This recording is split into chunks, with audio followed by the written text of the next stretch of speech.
fuqisë punëtore, mungesa e krahut të punës në disa sektorë, rritja e punësimit, të huajt dhe nevoja për më shumë siguri dhe dinjitet në punë. Për të diskutuar pikërisht për këto çështje kam të ftuar në studio ekspertën e punësimit Gertiana Hasalla.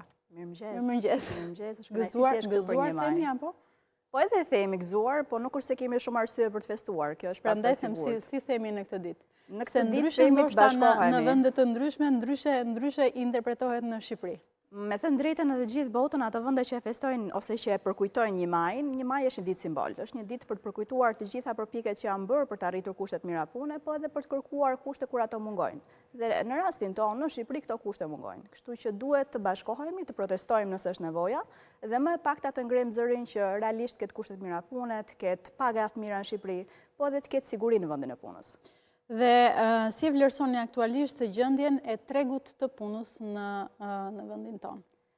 Realisht, kur dëgjojmë disa shifra caktuara, bëhemi pak pesimist kur vjen puna për tregun e punës. Çka ndodh është që paktën në vitin 2025 ka pasur 48 humbje jete në vendin e punës në Shqipëri. Në sektor si ndërtimi, si minierat, në sektor si shërbimet, elektriqistë gjithashtu, dhe na vjen keq që shikojmë sepse në rast se mungon siguria në vendin e punës, atëherë nuk mund të sigurojmë asnjë gjë tjetër. Pa asnjë kusht tjetër nuk është një plus.